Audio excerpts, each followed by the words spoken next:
আচ্ছা, এগুলা হচ্ছে টেস্টিস of horse and ox.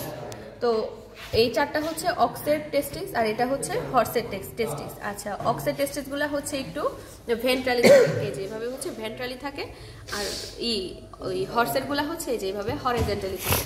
Horizontally থাকে হচ্ছে হর্সের গুলা, আর অক্সেরটা থাকে হচ্ছে ভেন্ট্রালি। আচ্ছা, এখন ভার্টিক্যালি। এখন যদি আসি হচ্ছে লেয়ারে, আচ্ছা ওই অক্সের ক্ষেত্রে এই যে উপরে যে এই লেয়ারটা থাকে এটাকে বলে হচ্ছে ভিসেরাল লেয়ার অফ টুনিকা ভ্যাজাইনালিস। তারপরে এইটা যদি লেয়ারটা ওপেন করা হয় তারপরে এই যে লেয়ারটা আসে এটাকে বলা হচ্ছে টুনিকা অ্যালবোজেনিয়া। টুনিকা অ্যালবোজেনিয়া। আচ্ছা, এটা শেষ হলো। তারপরে যে টেস্টিসটা এইভাবে থাকে। দোয়া করে দেওয়া যায়, সমাপ্ত হইতেছে। ঠিক আছে, ঠিক আছে। আচ্ছা, এখান থেকে শুরু হয় হচ্ছে যে টেস্টিসের এই জায়গা থেকে শুরু হয় হচ্ছে এপিডিডার্মিস। আচ্ছা, এপিডিডার্মিসের এই যে এই পোরশনটা হচ্ছে হেড অফ এপিডিডার্মিস।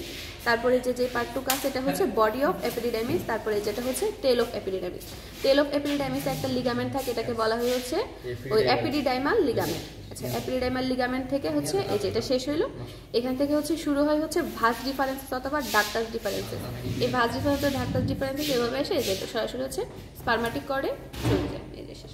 আচ্ছা, এখন যদি আমরা দিই তাহলে হচ্ছে টেস্টিসের ক্ষেত্রে ওই অ্যাটাচমেন্ট বর্ডার থাকে দুইটা। একটা হচ্ছে এই পাশে হচ্ছে অ্যাটাচড বর্ডার, এই যে এই পাশটা হচ্ছে অ্যাটাচড বর্ডার, আর এই পাশটা হচ্ছে ফ্রি বর্ডার। আর দুইটা এক্সট্রিমিটিস থাকে, এটা হচ্ছে ক্রেনিয়াল এক্সট্রিমিটিস আর এটা হচ্ছে কর্ডাল এক্সট্রিমিটিস। এটা হচ্ছে সব মিলে যে ওই টেস্টিস অফ অক্স আর এটা হচ্ছে টেস্টিস অফ হর্স।